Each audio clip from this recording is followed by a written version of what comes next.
Coruña, 21 de marzo de 1874, nace Andrés Gaos Berea. Fillo de Andrés Gaos Espiro e Pilar Berea Rodríguez, a súa familia materna alberga varias xeracións de músicos de prestixio, entre eles o seu tío e padriño Canuto Berea, músico recoñecido, impulsor e director de coros e orfeóns e dono dunha das tendas de música máis importantes do momento, que chegaría a ser alcalde da Coruña en 1889. Cando o neno ten 6 anos, a familia de Andrés Gaos trasládase a Vigo para levar ali unha sucursal da tenda de Canuto Berea, e será en Vigo a partir dos 9 e 10 anos cando se comece a escoitar falar da figura de Andresito Gaos. O neno, enseguida, mostrou unhas condicións musicais moi importantes. Entonces, xa de moi neno, comenzou co violín e pronto comenzou a dar pequenos concertos. Las desventajas por razón de edad estaban por parte de este niño, y sin embargo, dijo la obra tan admirablemente que mucho antes de que el jurado emitiese su fallo favorable al indicado niño, ya el público se anticipó a dictar el suyo, distinguiendo al joven artista con bravos y ruidosos aplausos. Revista semanal de intereses generales Galicia Moderna, Habana, 20 de decembro de 1885. O público e a prensa tiñan en gran estima este pequeno violinista, pero quen lle ensinou a tocar o violín a tan curta idade? Non se ten confirmación de quen foi o primeiro, pero sí se sabe que puido recibir algunhas clases en Vigo da man do violinista Eduardo Dorado e que posteriormente continuaría a súa formación na escola dos Irmáns Gílez en A Coruña. Pouco a pouco, pois, foise facendo unha especie de currículum importante, hasta o extremo que a Diputación Provincial, xa con outros anos, naturalmente, pero bueno, inda neno, o becou para ir a Madrid a estudiar cun gran músico, gran violinista, chamaba Xesús de Monasterio. Canuto Berea convence a Deputación coruñesa para que bequen o seu afillado e ali en Madrid a fama de Andresito Gaos non deixa de medrar mesmo antes de comezar. El jovencísimo artista coruñés ha probado de un solo golpe 2 años de solfeo y 5 de violín. En total, 7 de los 12 que formaba la carrera que va a seguir. Resultado excepcional, si se tiene en cuenta no ya la edad del niño Andresito Gaos, que para nada fue tomada en cuenta, sino la respetable suma de conocimientos que es necesario poseer para alcanzar de ingreso ser matriculado en sexto año. Un niño que solo tiene 11 años de edad. Diario de Avisos, 20 de novembro de 1885. Ali en Madrid, pois, en poucos anos, moi poucos anos, fixo toda a carreira, e Monasterio consideraba o seu discípulo predilecto. Así que, xa digo, a infancia de Gaos foi a de un neno prodixio, realmente foi así. De hecho, cuando ya estaba un poco mayor me refiero con 17, 18 años, se empieza a hablar de él como el Sarasate del porvenir, y de hecho se vincula la manera de tocar de Gaos con una escuela violinística española, ¿no? Rematados os seus estudos en Madrid cunhas calificacións máis que excelentes, a Deputación da Coruña accede unha vez máis por intercesión do ilustre Canuto Berea a becar no estranxeiro o neno prodixio Andrés Gaos. En la teoría, él se va a estudiar a Francia. Yo ahora ya estoy empezando a tener mis dudas de que realmente él haya estudiado en el Conservatorio Superior de París con Dancla, que es lo que dicen todos los autores. Porque he encontrado una carta de su padre en la que comenta que con más de 150 aspirantes extranjeros él queda de primero para entrar al conservatorio, pero una vez que había quedado, el ministro, creo que de Educación de Francia, decide que no entre ningún extranjero. Pero tampoco estudia en el Conservatorio de Bruselas, al menos como alumno oficial, seguramente veía clases particulares, porque en el conservatorio hemos investigado y nos han dicho que no hay ningún registro, ¿no? Lo cual es bastante normal porque él ya había terminado la carrera en Madrid y es lógico que lo que hiciera fuese estudiar violín y composición, pero de manera particular, no ya oficialmente en el conservatorio. É durante eses anos mozos cando compón dúas das súas primeiras obras, Muiñeira e Premier Printemps, a que daría comezo á súa serie de cancións francesas.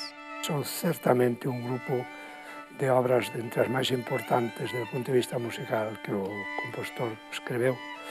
E nese sentido, aínda que a pesar de ser unha obra prematura, é unha obra xa na que se ve xa bastante o que vai ser o futuro compositor, sobre todo nas cancións. Andrés Gaos cruza en 1893 o Océano Atlántico para darse a coñecer como músico en América. Alí pasa por Cuba e México con maior ou menor éxito. En 1895 chega a Uruguai e Argentina, país onde pasará a maior parte da súa vida. Llega, es muy bien acogido, da bastantes conciertos. Era bastante típico tocar en salones, tocaba en los salones que estaban los músicos más importantes del momento, como Alberto Williams, por ejemplo, y empieza como su parte americana. Ahí conocerá a América Montenegro en uno de estos conciertos que da en Montevideo, coinciden en un hotel y ella estaba estudiando, él también, y se odiaban porque se interrumpían mientras cada uno tocaba, ¿no? Pero bueno, del odio al amor no hay mucha diferencia. Se enamoran y, bueno, esto era un concierto, él regresa a Buenos Aires con ella, pero queda embarazada. Entonces, un poco para esconder públicamente y, bueno, casarse un poco a escondidas, pues se van a Montevideo y están un tiempo ahí. Pasado ese tempo, Andrés Gaos e América Montenegro voltan a Argentina. En Argentina fixo rapidamente carreira porque o compositor quizáis o máis importante daquel momento, que era Alberto Williams, tiña un conservatorio de música. Entonces o chamou para que se incorporara ao conservatorio, e así o fixo. E trabaron unha enorme amistade. Entonces, esa época es una época muy buena de él en Argentina, no solamente por el conservatorio, sino porque da muchos conciertos, es una persona muy reconocida. Tanto él como su esposa, América Montenegro, que era una violinista de primerísimo nivel y también a veces cantaba. Y en esa época él realmente, pues bueno, tiene una buena época, compone las canciones francesas, seguramente para que América las cante. Y es una época donde él está muy bien en Argentina, ¿no? Gaos reparte o seu tempo entre o conservatorio, onde traba a amizade non só con Williams, senón tamén con Julián Aguirre e Carlos López Marchal, e as súas xiras como concertista por toda América e Europa, onde comparte cartel con outros grandes músicos da época. E durante eses anos cando compón unha das súas obras dedicadas a Galicia, Aires Gallegos, do 1905, que se completará anos máis tarde con Nuevos Aires Gallegos. Os aires galegos e os novos aires galegos pretenden ser melodías populares armonizadas por él para piano, que o concepto de melodías populares é relativo porque utiliza, por exemplo, a melodía Unha noite neira do trigo, que non é propiamente popular, e hai algúns outros casos de melodías que hoxe se sabe de quen son, ou sea, que ainda que na época se pensaba que eran populares, non? E hai algún caso que ao mellor co tempo poderemos saber máis exactamente onde ele tomou as melodías, mas eu penso que hai algún caso no que a melodía é súa, que está feita un pouco ao estilo galego. O máis importante destas composicións aires galegos é non só o tratamento das melodías, como as armoniza, senón como recolle realmente a emoción, vese que hai unha comunión total entre o compositor e o fondo que está detrás destas obras. Estas obras pensadas para piano non só deixan entrever a calidade como compositor de Andrés Gaos, senón tamén o seu dominio dun instrumento no que nunca foi recoñecido como músico. Andrés Gaos como pianista non é coñecido porque el nunca exerceu propiamente como pianista, quer dizer, non fez concertos de piano, algún caso acompañou algunha cousa. Él, aparte de violinista, era un muy buen pianista y siempre acompañaba a los alumnos al piano. Ellos contaban que incluso cuando hacían escalas, pues él estaba acompañándolos al piano y que era un gran improvisador. Sabemos por referencias que era extraordinario tocando piano, que pasa que él nunca se considerou pianista. E pensando nos seus alumnos, Andrés Gauss crea un libro de estudo, 100 ejercicios técnico-progresivos para violín.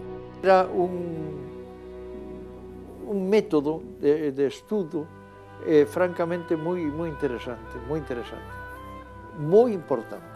Era como sus libros de texto, ¿no? Un poco en los conservatorios. Entonces era poder tener material suyo propio para que ellos pudiesen estudiar. En 1904, Gauss decide fundar o seu propio conservatorio na compaña de América Montenegro e decide mantelo aberto incluso cando marcha a Francia en 1909. O conservatorio aguantará ata o ano 1912.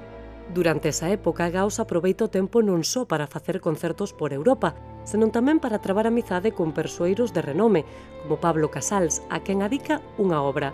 Mais co pasar do tempo, Andrés Gauss, América Montenegro e os seus fillos voltan a Argentina. Él regresa bueno, a hacer un poco la misma vida, pero es una época muy activa para él, sobre todo desde el punto de vista compositivo. En esta época, después de regresar, bueno, compone muchísima música escénica. Lo que se conoce realmente es la ópera Amor Vedado, pero en realidad él tiene mucho repertorio para, digamos, música escénica de pequeño formato. Gauss retoma non só a composición, senón tamén a súa tarefa como profesor no Conservatorio de Williams, ata que unha enfermidade paraliza por completo a súa vida. Sufre unha depresión importante que o paraliza totalmente para a composición e para todo. Una especie de depresión, ¿no? Que no le permitía trabajar. Es muy probable que fuese por la mala relación que ya estaba habiendo entre él y América. Yo creo que tenían una relación, estaban muy apasionados uno por el otro, pero a la vez era muy tormentosa y los dos tenían un temperamento muy fuerte, ¿no?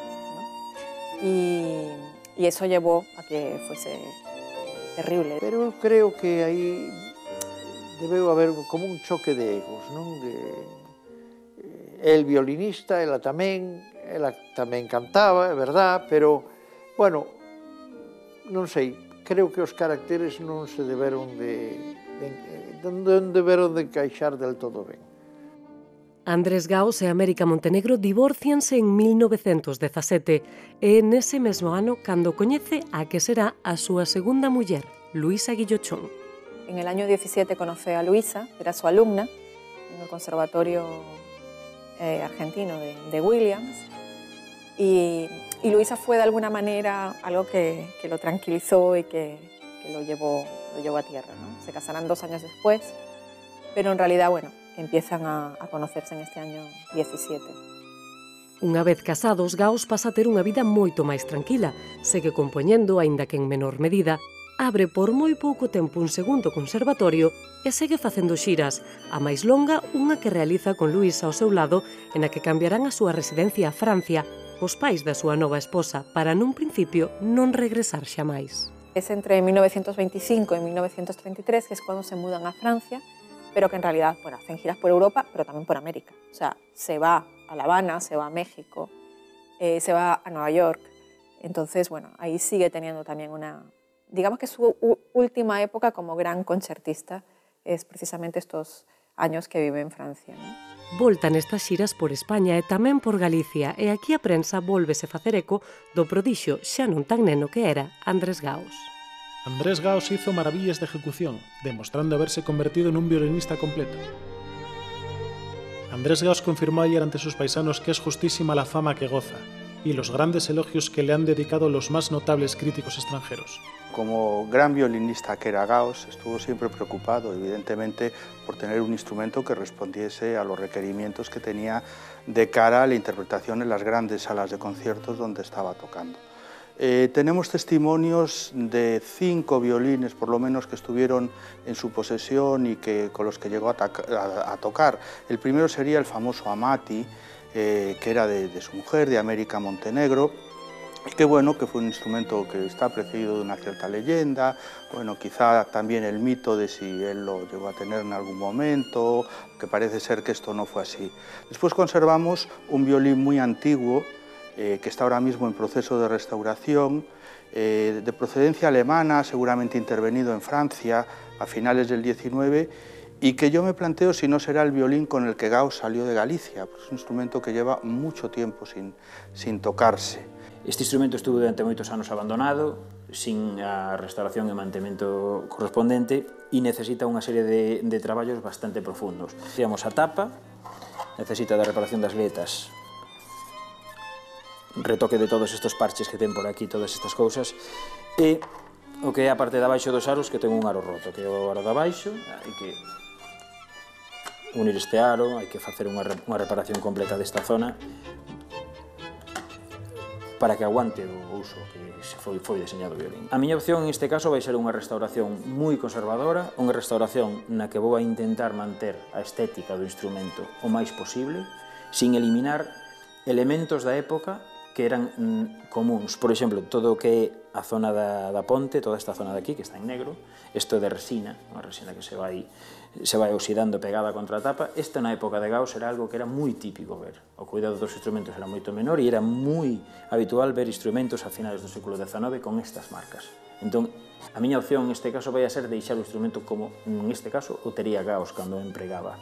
Despois están dos violines con los que Gauss se hace en Argentina, uno firmado por Federico Loechner, 1928, en Buenos Aires, y otro, el famoso Gabatelli, que está actualmente en el Concello da Coruña, que es con el que parece que él más tocó a partir de su construcción, que es también de hacia finales de 1920. Y después estaría el famoso violín de Emmanuel Mor, que es un instrumento único y que actualmente está también en donación en el Concello de La Coruña. Es un violín en el que Gauss no tocó muchísimo tiempo, porque es un violín demasiado grande, y esto representaba para él toda una serie de dificultades, porque a pesar de que él tenía una mano grande, un violín de tamaño grande dificulta mucho la ejecución de piezas de carácter virtuoso a las que él estaba acostumbrado y que formaban parte de su repertorio. Lo que sabemos a ciencia cierta es que el violín que utilizaba fundamentalmente era el Gabatelli,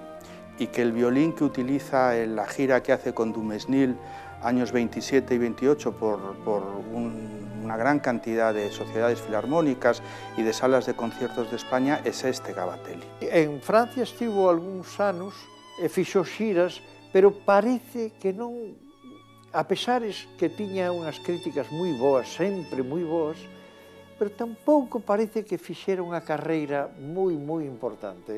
Non... El se queixaba de que as xiras daban pouco, rendían pouco. Entonces, ao final, voltou a Argentina. A pesar de tener giras, tocar constantemente, no tenía mucho dinero.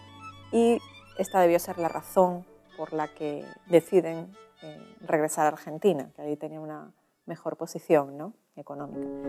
Mais o tempo lonxe da Argentina remata por pasarlle factura. Baja un poco el ritmo de composición, digamos que ya no está en la élite de los músicos argentinos, empieza a tener trabajos, por ejemplo, en colegios, ¿no? Bueno, sigue también con el conservatorio, pero ya no es una vida tan, digamos, tan en el centro artístico de Buenos Aires, ¿no? Gauss compuña obras dende a súa xuventude e farao ata o final da súa vida. Pero como era realmente o seu estilo? Realmente ele nunca mudou de estilo. O seu estilo, definido así para entendernos pós-romántico, é constante durante toda a súa vida. En ningún momento participou das vanguardas da súa época, na súa música nunca se ve eso. O que obviamente se pode ver é pois que profundiza máis ou menos nas súas obras, no seu estilo, porque como compositor que se sente máis ou menos ligado ao romanticismo, lóxicamente non está só interesado en compoñer ben, senón tamén transmitir unha serie de conteúdos emotivos, emocionais, etc., non só dramáticos, quer dizer que é unha música que pretende sempre comunicar unha serie de cousas que forman parte dese mundo, non? E que penso que é o que quizás faz máis interesante a súa música, que é unha música que non nos deixa fríos, ao contrario, é unha música que nos comunica, que nos fai vibrar, e eu creo que ese é o que fará que Gauss sexa cada vez máis coñecido e estexa cada vez máis presente na nosa vida cultural. A pesares da importancia da súa obra, moitas das composicións de Gauss tardaron anos ou décadas en estrearse, incluso despois de morto, e é agora cando moitas delas se están a recuperar e a pôr de novo sobre os escenarios.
En 1937 terá lugar en París a Exposición Universal e por parte do goberno arxentino prográmanse unha serie de concertos para a cuxa dirección e organización elixen Andrés Gauss. La pregunta que yo me hago y que nos hacemos los estudiosos es ¿por qué a Andrés Gauss? Una persona que estaba presente en la vida bonaerense, pero realmente estaba un poco retirado, estaba ya dedicado a la docencia, prácticamente no dirigía, etcétera. Pero yo creo que hay varias razones por las cuales pesaba mucho su papel dentro de esta organización. En primer lugar, porque era funcionario y tenía entrada y salida para todo tipo de papeleo, que era complicado hacer toda esta organización. En segundo lugar, él era, por decirlo de alguna manera, de procedencia francesa. Había casado con francesa, había vivido mucho tiempo y los últimos años, precisamente, de su segundo matrimonio, los pasa precisamente en Francia y conocía a todo el mundo allí.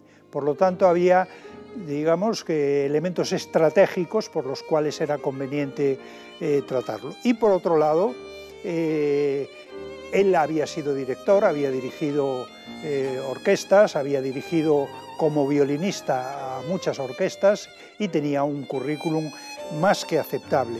Y por otro lado, quien los invita, pues nada menos que Carlos López Buchardo y Alberto Williams, que eran amigos suyos, donde había trabajado con ellos en conservatorios y en diversas actividades musicales de tiempos pasados, y entonces lo consideran la persona ideal. O nombramiento de Gauss é moi polémico. Entonces, a xente da liña da nova música en Argentina desencadenan, a través de periodistas, etc., unha campaña tremenda contra él. ¿Por qué surge la polémica? Se le considera, en primer lugar, se le acusa de no ser un director profesional, lo cual en parte era cierto. Él en aquel momento no estaba dirigiendo, no tenía orquesta propia, tenía un pasado de director y podía, también como solista había dirigido orquestas, pero propiamente en aquel momento no era un director profesional.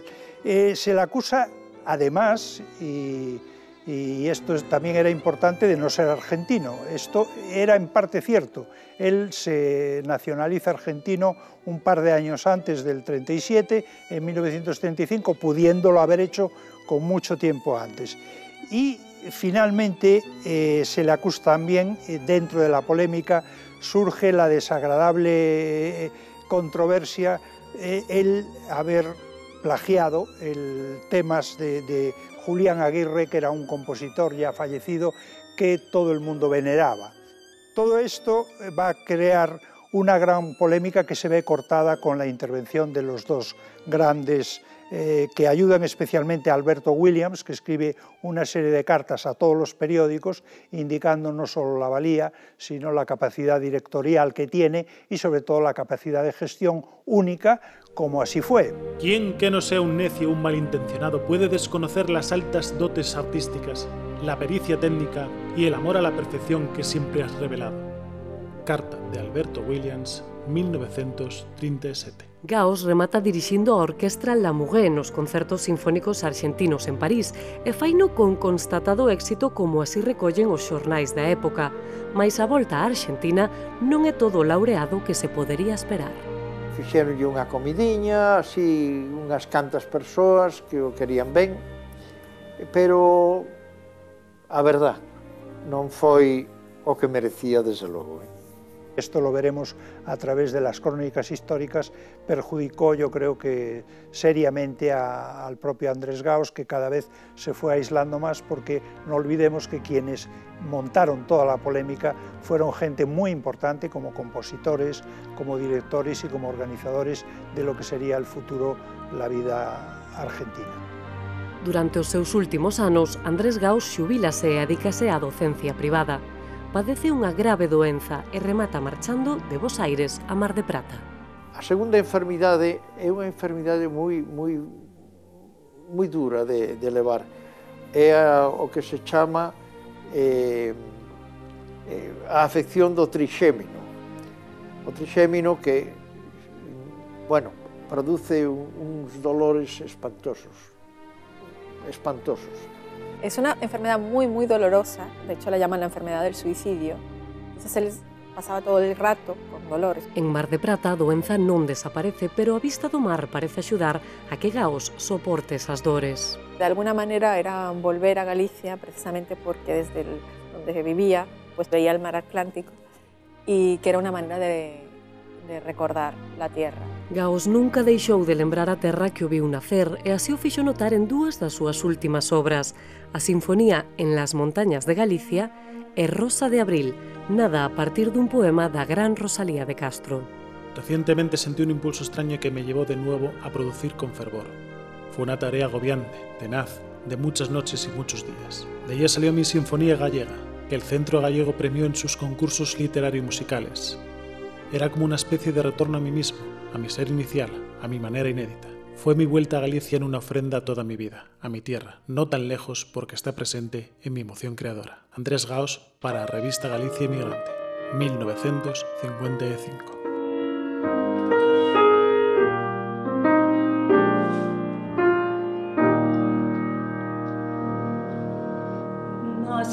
Cando as plantas nacen, nomes das flores nacen, nunha alborada mainiña, nunha alborada de abril, por iso me chaman Rosa, mais a do triste sorrir, con espiñas para todos, sin ninguna para ti.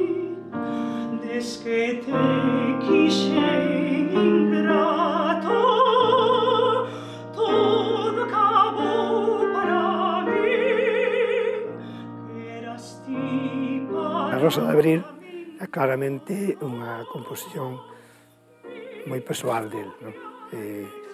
Porque, bueno, a compus cando xa estaba moi enfermo, de feito morre, non tarda en morrer despois de haber escrito esta obra, e sabemos pola muller e polo fillo que foi unha composición que emocionou moitísimo, que ele parece que harían na casa e que se emocionaba moitísimo con esta obra. Eu creo que volcou o corazón en esa canción. O corazón é a morriña, posiblemente. É a morriña. Andrés Gauss morre o 15 de marzo de 1959, a poucos días de cumprir os 85 anos. Deixa 8 fillos e máis de 80 obras entre sinfonías, cancións, sonatas e outras composicións. No seu funeral non só a impresión nocturna, como el mesmo pedira á súa familia, pero agora é, das súas partituras, unha das máis interpretadas. A vida e obra de Gaos tardou en ser recoñecida, e se a día de hoxe é en gran parte pola labor do seu fillo máis novo, Andrés Gaos Guillochón. El trabajo del hijo es un trabajo muy especial. Fue un trabajo de más de 50 años, recopilando todo lo que tenía que ver con su padre. E este dedicou gran parte da súa vida a recoller material, incluso encontrou algunha obra que estaba perdida, recolleu programas de concertos, artigos de xornais ou noticias de xornais, e entón nos deixou, nese sentido, un arquivo extraordinario de documentación. Andrés Gaos fillo morre sen rematar a biografía que quería escribir acerca do seu pai, pero deixa todo o seu legado á Universidade de Santiago de Compostela para que dende a institución se preserve a obra de Andrés Gaos Verea e se dé a coñecer ao gran público a figura deste compositor galego. Andrés Gaos sin duda es el mejor compositor gallego del siglo XX. Y además Andrés Gaos yo creo que representa algo que fue una inspiración de la música gallega, que fue este equilibrio entre lo local y lo universal. Gaos fue uno de los violinistas más notables del panorama internacional de los años finales del XIX y primeras décadas del XX, y evidentemente fue un compositor que lleva a Galicia en el corazón. Sen dúbida é o noso compositor máis grande do século XX, e eu penso que con o tempo, penso e espero que con o tempo sexa habitual a programación das obras de Gaos. Canto máis o promocionemos, mellor facemos, porque creo que é un músico que hai que escoitar.